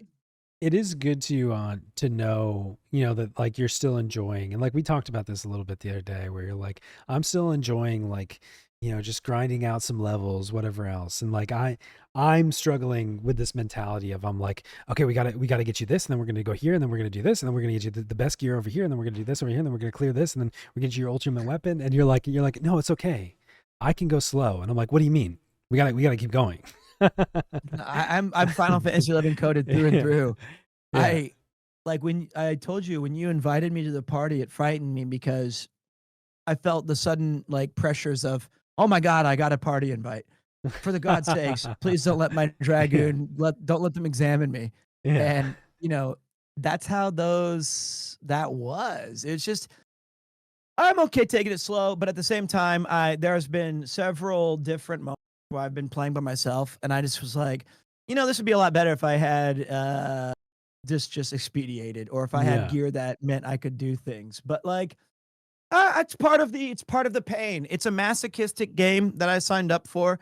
I knew just installing Play Online was like that's all you need to know. If you can survive that, you can almost beat anything in Final Fantasy. That's what everybody says is the first and hardest boss. And like, if you can get past that yourself, then you know that you're qualified to play the game. You know, like, Just imagine, like, the thing that when you had to switch your like, reformat your computer or you mhm. uploaded to Treasures of Odd Urgen, the 3 discs that it came with, and then just trying to download those files and play online Yeah. was such a absolute nightmarish scenario Oh yeah, that you leave your computer on maybe 2 days. I remember Yeah. when I first got the game, the original like POL patching and shit like that. That POL song still gives me PTSD. I love that song. Oh my god! And then just 2 days of it just downloading over Yeah. dial-up. Oh, What's crazy though It's a to great me is that piano. I think that like, you know, there's been some stuff that's changed. I think they implemented the Square Enix account on top of your Play Online account later. And so like there's some weird convoluted stuff that they added down the line as systems change, etc. But what is always mind-blowing to me is I'm like, I figured out how to create a character on PlayStation 2 on dial-up internet without a, you know, we didn't have like, you know, it kicked us off the PC, so we couldn't, you know what I mean? Like, how did we get logged in? I was 13 years old. You know, it doesn't make any well, sense to me. I would love to Yeah. recover my original account, but I can't remember like what birthday I would have put in for it. You know what I mean? Because I was a you would've minor. just picked one. You know Yeah, what I yeah. mean? And so I don't remember. Maybe I put my parents' birthday in, or maybe I lied about my birthday. But Mhm. that'd be something that Square Enix would ask if I. I would also like to recover my original account before you I'll go gotta there. hear this. God. What is this? Okay, What is first this off, war? Okay, So- okay. Let Pete tell his side, and then I'll tell you the truth. Okay. Wow, this is gonna be interesting. So, Okay. I had this account, and I had kind of waned on playing it because college, and I was trying to graduate, and I was talking to Notorious, and he said we bonded over our shared Final Fantasy 11 kind of interests, and I was like, that's so crazy that you even remember like this, or did you know that? And he was way more into the in game than I ever was, like Mhm. like. I was the kind of player that I would get text messages at like 2:30 a.m. to Yeah. get up because right. H&M H&M was up. See, I was Yeah. going to ask just as a quick aside. This is something that was interesting to me is like, did you guys meet because of Final Fantasy 11? Did you meet and then like slowly reveal to each other that you played this game and it became like part of the relationship that formed, or like what was that? So I'll answer this one on his behest too, Yeah. because in college, Notorious Pete's was an exhibitionist. Yeah. Okay, I was a he closeted was nerd. Oh, right. painfully Yes. shy Yeah. and embarrassed that he liked video games, especially one as cringe as Final Fantasy. Because Notorious drove fast car, he liked fast women, and he was about I was the a image different at the person time. back then. He was, and that's okay. But like it would be under hushed tones in the back rooms of some, classroom that no one was in, that we could talk about our hobbies and our interests. Now, I was very vocal about all these things, so I was unafraid to. So he must have heard me talking about Final Fantasy or World of Warcraft or talking with my mates about something, and then he was like, "Okay, well, this is something I can confide in." But it was never to be discussed among the In rabble public. of the normal Yeah, folk in the lunchrooms or other classrooms. And it I was can just something see that like he Notorious Monster pressing you up against lockers, and he's like, "Meet me out back after school." No, And not then- like I mean, he was just I would just change it was if the popular kids came in, I would just change the subject, and we'd like Pete would Yeah. roll with it type of thing. But like, yeah, I was a very closeted, because I mean, like, even anime wasn't mainstream in the United States yet. You know what I mean? Like, there had not been a cultural shift. So Pete was, like I said, like Pete was one of those people that wasn't afraid to talk Yeah. about those kind of things. But if someone said Dungeons and Dragons, I would maybe even like say guffaw at them. You know what I mean? Like, I was trained to like not like those things and stuff. So you were a No. young man, and it was a tough place where you grew up too, where it's a small town and stuff. I get it, but I was I was like very vocal about it. So we became friends on it, and I hadn't played in a few years, and Notorious was saying that he'd like to get back into it, but his account had been banned for something. I don't know what it no, was. oh my god. Okay, you lost your account somehow. Yeah. Okay, so Oh. I'll let the under his breath. That's all you need to know. And so he said, "Hey, I want to buy yours from you." And I said, "I don't know. is it's really worth buying. It's kind of like, I mean, and he was like, I'll tell you what, I'll give you like $200 for it. Plus, you know, you can have, I'll help you set up your PSP so that you can play cracked games on it or something like that. And I was like, yeah, that's fine. But I was like, there's a couple of stipulations. I created this link shell like 11 years ago, and I have these mates who are still on this server. As long as you just stay on that server, I'm cool with it, man, because, you know, this is where I'm from. And, if, you know, if there's ever a chance where I want to do like a buyback, and you were like, yeah, it's fine. It's fine. It's totally fine. So within 4 minutes of that deal closing, he world transferred away from the server I was on, which broke the link shell. So no one could create new link shell sacks because he was the lone link shell owner. And I had borrowed some very expensive gear for my samurai, like the Hagen, which was like 2 or 3 million gil. I had borrowed like some very priceless artifacts, sniper rings or something that, you know, from my friend who now had zero access to ever getting those back. And luckily for Notorious, I graduated college and had to move shortly after. But I've been later told that the account of JBBR8425. No, don't say your POL ID out there. Oh my God, don't say that. I believe it was. Now let me tell you. Let me tell you how the real story happened. This is a Roshanon or whatever, Roshanbo. Okay, so some of it's accurate. I don't remember. I think I just didn't have an account at the time because I was playing like 14 and all this other stuff. Because I had sold my original account and so I didn't have that and I wasn't playing. And Pete had mentioned that he had this account and I was like, oh yeah, I'd be interested in buying it because it was a Samurai and I had never really played Samurai. I was like, oh, that sounds fun. Sure, I'll play Samurai. And I even went over to his house and he had the books for it. Like he had the PO, and I still have them like in storage. Like he gave me the original manual. You know, they had the POL ID and all this stuff on it. So and yeah, he sold it to me and I bought it. And then I go home, I log on it and I did it. And then he sends me a text message that says, hey, by the way, this guy needs like these items or something like that. I had already transferred. I had already logged in and transferred it to my personal server that I'm from. And he's just like, hey, all this kind of stuff. And I was like, I've already left. I had no idea. And then he was just like, there's this crazy item. And the thing is, I didn't even have that, even on the inventory, I didn't have that item. So what happened was, I think they were sending the item and I had server transferred without checking if there was like pending auction house transfers or mail, stuff like that. Cause I didn't even have the items that he was looking for. So I was like, I have no idea what you're talking about. I literally have no idea what you're talking about. I think we can all agree that I'm correct on this storytelling. And no, because then the other part of your story that was oh my gosh, you breaking the link shell. No, oh, the link shell. Well, I had no idea that I was the link. I bought an account. I'm like, oh, this is my account now. I log in, I server transfer it. This in is fact, where I don't even think I logged in. Pete's I think I just server transferred it because you do that in POL. Pete's like, what about these screenshots from my friends where it says, my character says, fuck you losers, I'm taking the stuff. Okay, but what, what about those? I had nothing to gain from it, and I didn't even have the items that he was looking for because they were. Well, so here's the thing: is that you have a lot to gain from it. You have a brand new account on your new server that I don't know, maybe you wore out your old name over there. Maybe you. Oh my God! But like, I mean, that's speculation on my behest. But I can tell you one thing: when I do pass on, I'm not leaving you to spread my ashes because you'll fuck up the order, and I'll be like, put them on the coast of Oita, and you'll be like, McDonald's parking lot. It's what he loved. And well, hey, and it's like I specifically remember a lot. And look, I had to be convinced. I was now I remember the second part of what you said, and then Pete says. Then the reason why his malice was gone is because he graduated. No, Pete. I graduated like a year before you did, and so that's impossible. But graduated from playing games. I moved away first, so don't. Graduated from playing video games. So I'm just saying, like parts of your story are very true. The other parts, the timelines are a little. The timing thing is easy to reconcile because I'm 42 and I don't know.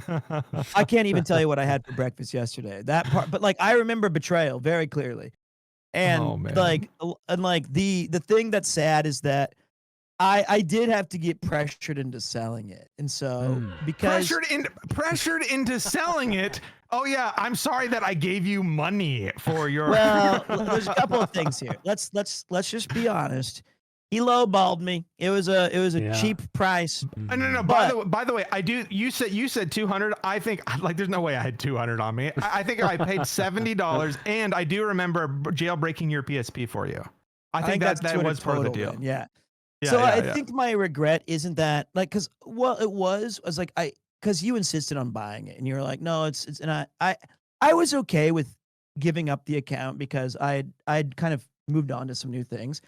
But I think the thing that I'm a little sad about is that the account may be irreparably gone, or that it didn't like have it, that character, just his name and his legacy and all that stuff was removed to a different, like that part was just sad. I'm not angry anymore, but like I was just disappointed that part of me was so quickly and just it was turned to refuse. And I think that's a great metaphor for all of you out there, that no matter your accomplishments, they're meaningless. They don't mean anything. Somebody will come along and take they're it for meaningless $70. if you sell the franchise to a new franchise owner and he decides to change the restaurant name. Wow. Sure, it has the Pizza Hut outside, but this is a tax office now, and you should be okay with that. That's a lesson I learned through friendship. And I'm glad because I would sure hate, because business deals made in that regard. I think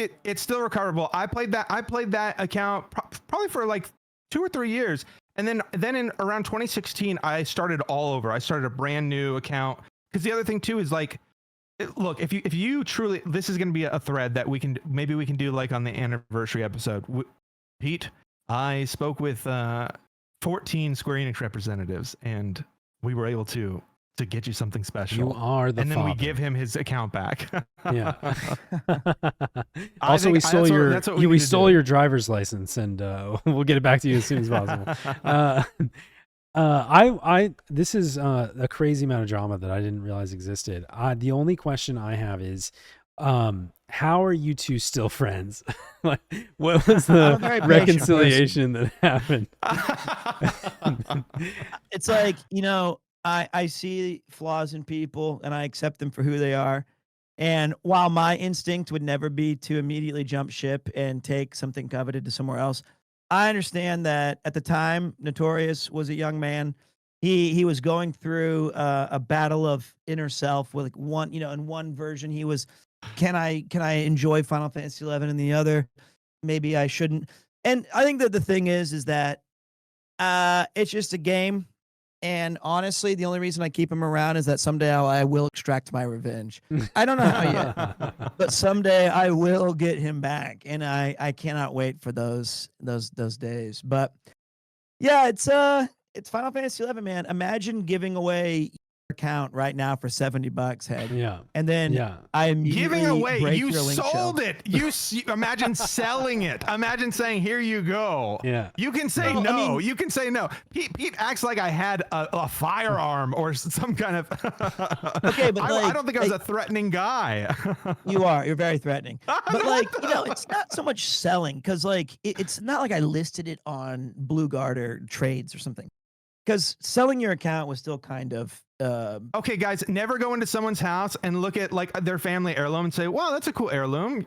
How much would you want for that? And they say, I don't know, it's not for sale. And you say, I'll give you $70. And they're like, you know what, it is for sale. Here you go. Because that's what you did. I mean, I don't know. I am picking up on a little bit of like in the like Pokemon era anime, like kids anime, like I'm picking up a little like Team Rocket, like child villain from Notorious Monster. Exactly. It was like, it's like I had the Black like, Lotus like, magic card, and he's like, I can't even $70 for it. I can't even do the bad guy options in video games. I would never. Well, you did, but that's oh my god. But like, I think it's just one of those things where it's weird. If I could go back in time, I would have just said, nah, I'm good. But you seemed so earnest about wanting to replay it, and that I almost felt like I was denying someone happiness by saying like, here's this thing I'm never using. And I wouldn't have used it until 5 years ago. So it would have been 10 or 12 years later. But like, you seem so excited about rejoining 11 and playing Samurai. I never played Samurai before then. Yeah. So I think too, I was like, yeah, you can have it. And you were like, oh, come on. It's okay, man. I'll pay you some money. It's cool. And I'm like, it's not really important to me. I'm really looking for this PSP thing. Can you help me with that? And then when you removed the knife from Victor's back and you rebranded him as, I don't know, whatever your title was, I realized I think I named him, he was Shoryuken, I think is what the name I got. Not a bad name. Pretty cool. I thought it was pretty cool. Yeah, well, I hope that when I rebrand for a third time on Twitch, you can choose my naming. Just go from Peter to Shoryuken. I do think that it'll be Shoryuken lie back, and I'll be like, great. That's my new character. Yeah. I do think that especially at that age, you're in college or you're younger and you might have this pang of sentimentalism to it for a moment, but you're like $70, that's a lot of money. You know what I mean? Here's the thing. I also think this is instead of a gift, it was an expectation because I had never thought that I needed to keep his name alive. That's why because Scott says, oh man, but you had to rename him too. In my mind, I wasn't even thinking about that. I was thinking that this is my new character. Because I always play my self-insert. You know what I mean? Yeah, this is where, how when you buy a new product, you skip all the terms and agreements and hit accept.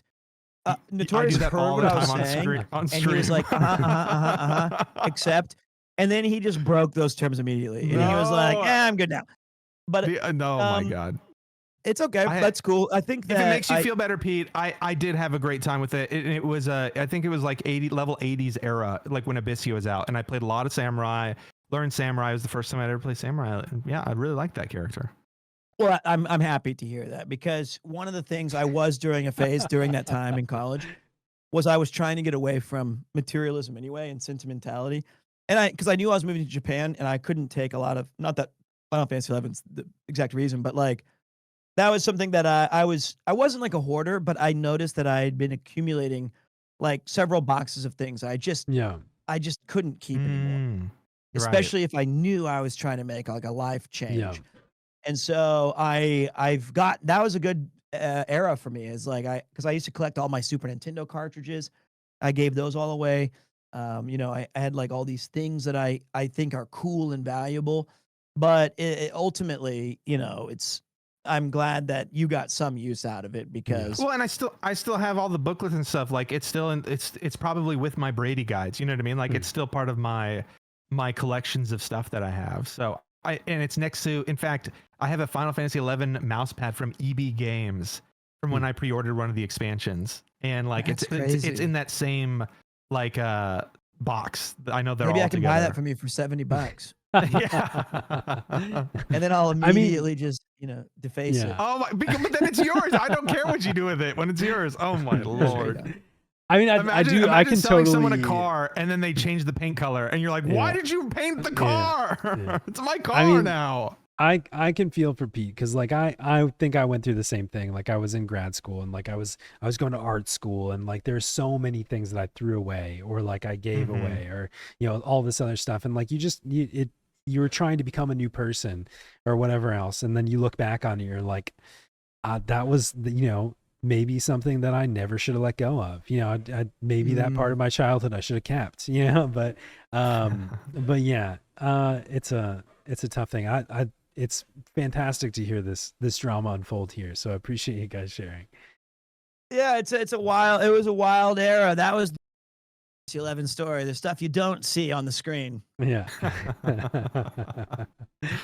I told you this, P. Heghmoh, and for anybody who doesn't know in chat, Heghmoh is an official Game Informer article about Final Fantasy XI, the legacy of Final Fantasy XI. That's pretty cool. Yeah. That is amazing. Yeah. And I can also tell you, as soon as we started this story, I wish there was a heart rate monitor on you. You got louder. You started talking faster. Your deflections have gone out the hoo-ha. It's incredible. But do you have a copy? Are you talking about me? Well, that was all the proof we needed, wasn't it? Are you talking about me? God. This is VTuber Slammer. You wouldn't say this to a flesh tuber like Heg. Wow. It's because I'm a cartoon character. Pretty shocked at that. A main character syndrome over there. Just saying. Oh my god. Hey, I like animes where Naruto or Ichigo are I like, hey, I think it's fine. If nobody wants to be the main character, I will, okay? Fair play. But I really quick, do you still have the issue of the Game Informer? I do. I have like 4 copies. I bought as many as I could. It's actually it was the last issue of Game Informer before they stopped printing issue, because it went out of business. No way. You're the final issue? Yeah. How fitting it's a Final Fantasy XI tribute. Right. Yeah. Well, okay, and two I just want to clear my name here. I was not asked to do this.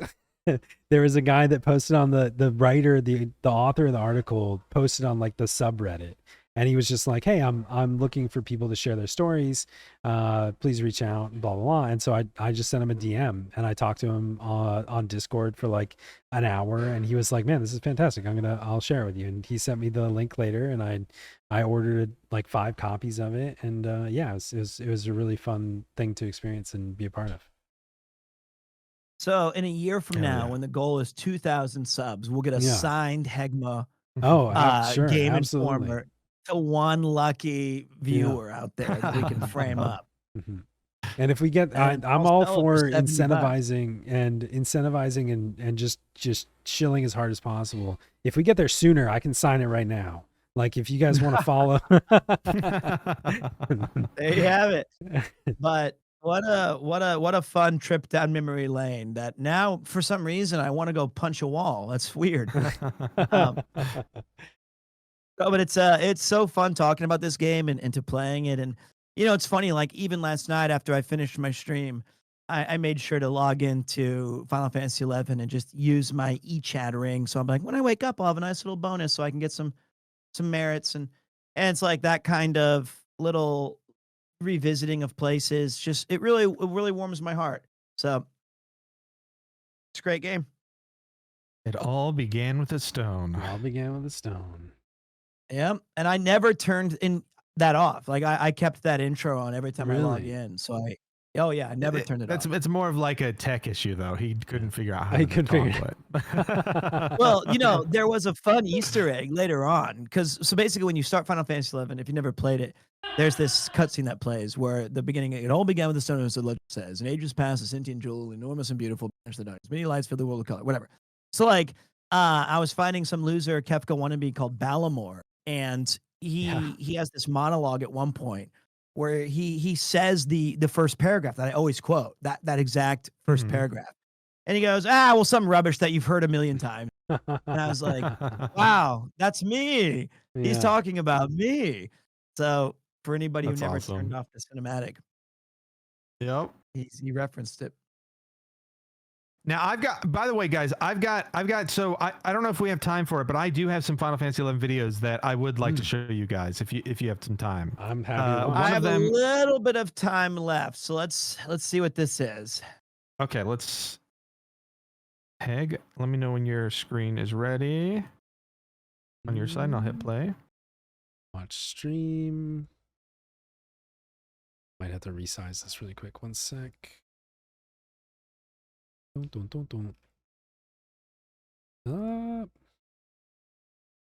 Discord.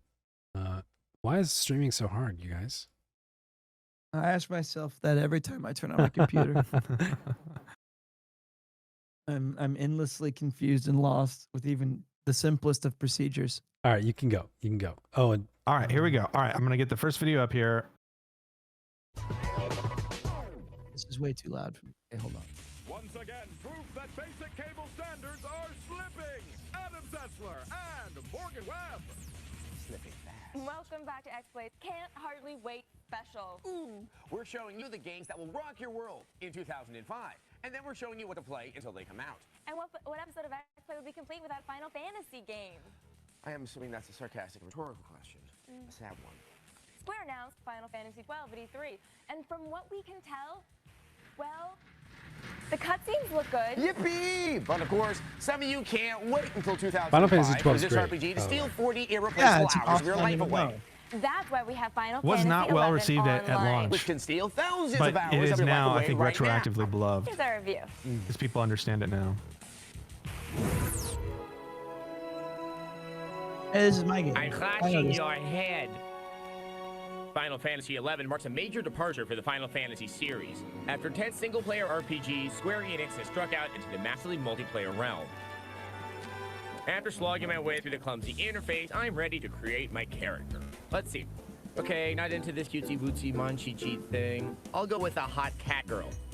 Yeah, that's normal. Oh, how wrong he was in 2025. Well, Vana'Diel is pretty standard fantasy. It's formerly pure, but now it's under siege by some kind of evil.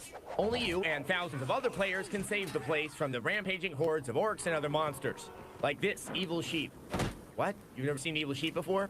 They're bad. Oh, sorry. Most of your time in Final Fantasy XI is spent killing things to gain experience, which will then let you level up, so you can kill bigger things for more experience and level up some more. For instance, you can kill these bunnies easily. Leveling up in bunny slaughter seems like a great idea, until you run into a bunny that can kick your ass just by thinking about it. There's no warning. You just die horribly at the hands of Uber Bunny and earn a nice experience penalty. Then you go out, and just as you get back to where you were before, here comes the murder machine with the motor in its nose again. Ah! Morgan! Yes? Ah! You do this. Okay. I'll just switch over to my white mage guy. Off we go. Okay, Adam isn't totally off base here. Final Fantasy XI's interface is awkward at first, and you do run into the occasional Uber rabbit. However, there's plenty of good stuff too. It's certainly one of the prettiest massively multiplayer games around. The environments are incredibly detailed, and just wandering aimlessly is a treat. The character selection is slightly limited in the number of faces you can choose, so expect to see a lot of identical people around. Thankfully, the jobs and abilities you can earn are anything but limited. You start out with a main job, like warrior, white mage, and that kind of thing. Later, you can add on a sub-job, which lets you earn the abilities of another class. Final Fantasy XI encourages you to experiment with this. Switching jobs carries no penalty, and the game even rewards you for it eventually. You'll also notice a lot of Japanese players around. Final Fantasy XI has been online for a while in Japan. Not only is the game stable and smooth, but most people are experienced and really nice and helpful. See, if Adam would actually talk to people, he might enjoy this more. If you're not into the massively multiplayer thing, Final Fantasy XI probably isn't gonna change your mind. But fans of this kind of game will find a lot to love here. Chalk up Final Fantasy XI as a 4 out of 5. Bunnies and all. Wow. 4 out of 5. 4 out of 5. The 4-3 resolution is so nostalgic, and I think Pete said something earlier. The square. Yeah, Pete said something earlier about, like, you know, playing one of his friends would be on PlayStation, whatever. I remember I would take my 12-inch CRT TV, and I would walk down the alley to my friend's house with my PlayStation 2, and we would stay up all night just like playing. That's awesome. You know, when they were showing, it was the Adam guy. He was showing, like, he grabbed his trusty sword and he walked outside into the world and was just fighting, you know, these monsters. There with his little Mithra character or whatever. There's something so strangely nostalgic about the classic onion sword and the level up, and like just this notion of this massive world that awaited, and you had such a small piece of it. And I just was always wondering where I'm gonna go next, and like all these cool, you know, things that were in the game that I had that were time locked only by my, you know, ability to get into a party or to play. And very few games have that sense of wonder, if any have them anymore. Elden Ring did a good job, I think, of that. Like, you know, you fall down a well and find a different galaxy. But I think that's what made Final Fantasy XI so special to me. There was recently, this was posted, and I think, like, Heg has seen this for sure. This person's grandmother died and had been playing Final Fantasy XI for 21 years. And she showed her grandma's like login screen of all the characters, and all the characters also happen to be named after her grandkids. But she played it for 21 years. And here's like a news story about it. This grandma's 21-year Final Fantasy journey has touched millions after her story went viral. On May 25th, TikToker Abigail uploaded a video showing off her grandma's characters from Final Fantasy XI, which she started playing back in 2004. Over the years, she made real friendships online. One player even flew out to take her to dinner in 2010. Sadly, she passed away in mid-May, and now her Final Fantasy characters will never be played again. But that wasn't the end of her story. The TikTok went viral with over 3 million views, and players from the Azura server began sending tributes after recognizing her name. The video was so powerful it even reached some of her old MMO friends who logged back in to say goodbye. I think that's something that's so cool and unique about like MMO culture, is when like a player passes away or something like that, that there are like in-game like rituals, right? Where like people in a social setting will, you know, do a remembrance or grieve this person online in like an online tribute.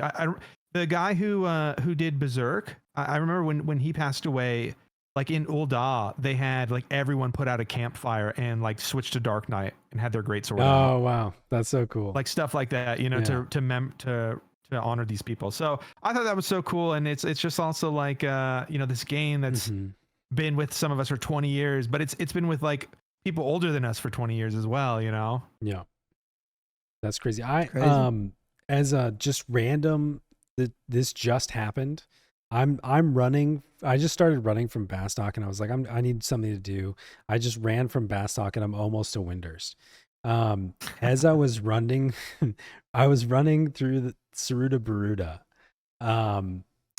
A random Mithra just walked up to me and like waved at me and stopped and did a few emotes, and they said they examined me and they said, wow, your gear looks so cool. And then I said thanks, and then they waved goodbye and they just ran off. What's their name so I can report them for stream sniping? I'm like, I swear that's not a plant. I don't think that's a plant. Cool. I swear that's not a plant. That just happened. And like, it could be. It's maybe somebody watching, but it's like, one that doesn't happen anymore. But we just came across some random person out in the world. That's nice. Well, I mean, seeing people in cool gear, you know, was the original, like, oh my God. And I think that the artifact armor in Final Fantasy XI is some of the best designed armor in any video game ever. It's so iconic. It's so neat. And like, you see these and it really felt like there are have and have nots. So like as a level 3 character, if a Dragoon ran through Windurst, I'd be like, holy shit, look at that. That guy's a hero. Yeah. That guy's like an actual like legend, and I hope I can get that someday. Yeah. But my account's gone, so I can't because someone took it. Well, you know one thing that I got to experience that not a lot of 11 players did experience is, so after 11, I played Star Wars: The Old Republic at launch. I played the beta and at launch, and I did the end game, and that's the first time I did Final Fantasy 11 end game, right? But that's not like what a WoW raid is, or like what, you know what I mean? Like it's just a different style of content. And so I experienced endgame for the first time in Star Wars: The Old Republic. And that's where I found like, oh shit, like this is what I like. And then I went on to play 14. I've been playing 14 since 1.0. 14 is my 11. Like it's still my favorite game. It's my favorite Final Fantasy. Dawntrail sucks a lot, but Dawntrail has some of the best raids. Like it's a double-edged sword right now, but I got to experience 11 again through 14, and I'm still like I'm working on my new relic weapon in 14. Like it's cool that I'm still logging in and finding enjoyment in an MMO. And I know a lot of people, you know, that stopped for them after 11, and they never got that joy again. But I've found it again, and I really enjoy Final Fantasy 14. So that's kind of like my MMO. Still my favorite. Yeah, I mean, I think played 14 WoW now as well. I like WoW. I've had so many good experiences in 14. I've had a lot of great experiences in World of Warcraft, but there's something wrong with me that I can't I can't. I keep Leave going back to 11. I just, it makes sense to me. It's just, I don't know. It makes sense. And like Pete said earlier, like I can still remember like being in an experience party in Crawler's Nest, and there's a Galka monk. He had the works like Jujitsu Gi, Ochido's black belt. You know, like the whatever black belt or whatever was the highest he could equip at the level, Federation Ki, like all the stuff. And he's just like shredding these crawlers basically by himself. And I was like, I have to become that. You know, like I had like, yeah, you see somebody that's just in this pinnacle of gear, and it's like so impressive. Was quite an experience.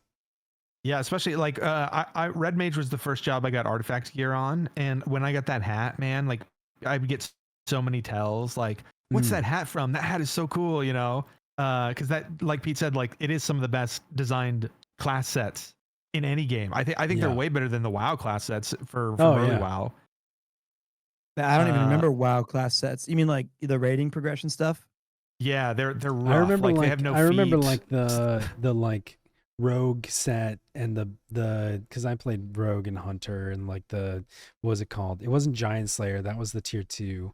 It was Beast Stalker or something like that for hunters. And there were some okay sets, but there's something iconic about the fact that like you still see people running around and they'll lock style into their artifact set because it's just still has that Final Fantasy iconography to it. That's how I play. I lock style Notorious AF. Monster, yeah. I love the AFs, especially the first ones. Yeah, they're amazing, and getting them was arduous and difficult. And like the samurai, one of them is in Temple of Ugala or whatever, some Tomberry shit, and it required like 6 people to help you at level 58. And you're like, please, I just want my samurai helmet that enhanced meditate or whatever. And you're searching against other people also looking for that coffer, you know, trying to get it first because it's a random spawn in the it's a fun game. And you know, I don't know how it happened, but I had a lot more. The days were longer back when I was younger. Yeah, and it's wild to think about how much good I could have done for my body or for my mind instead of playing Final Fantasy 11. And I still played like every other RPG under the sun somehow. And like now I just can't even imagine how I was able to do that. So anyway, I do have to run. It is the baby's second month birthday, Yuki's calling it. And I'm like, is that really a thing? But okay. So, but it's awesome. Turning 2 months today. So 2 months. I'm going to go say hi to little, what was his name? Fate Liebeck. That's my baby. Raid Liebeck. And so, I'm sure you know about this. You know about some of the Raid Liebeck videos that are out there. We'll leave that. No, I don't think I've ever shown him those videos. Oh my goodness, you have to see these. Ooh, I might. That'll be the next time we do a happy hour. Absolutely.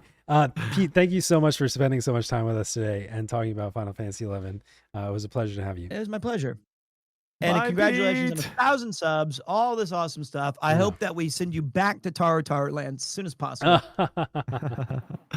And I hope that for you guys, it's your Friday night, start the weekend. This was my Saturday morning cartoon. It was great. There you go. Awesome. Yeah, we're about to do some couch cut. We're gonna play some PoE 2 tonight to finish it off. So happy Saturday, and we're gonna continue our Friday. All right, well, have a good one, boys, and I'll see you in a bit. Later, man. Bye.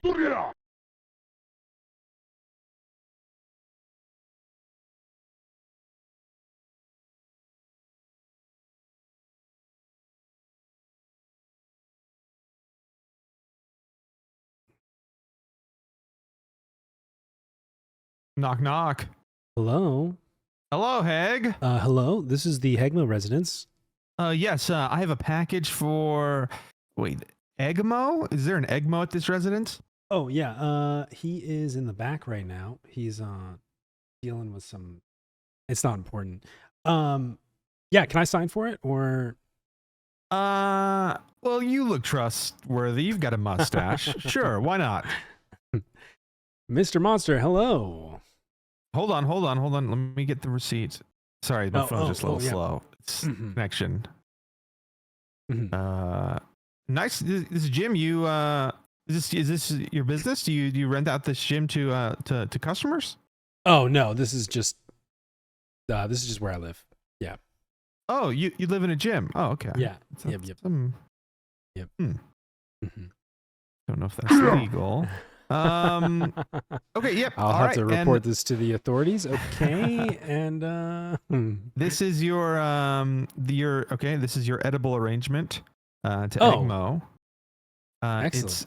It's a bunch of deviled eggs and a horse's head, and it says, "I know what you did. Try me, bitch."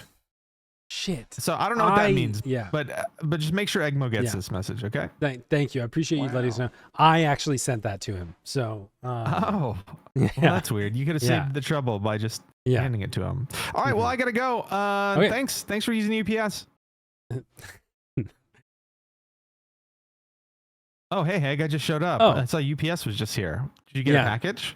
Yeah, it's a edible arrangement. Oh, I love those. Ooh, deviled eggs. I want one. Hold on. Pretty good. What is this? What is this, like a red dip?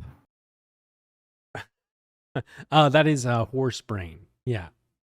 Oh.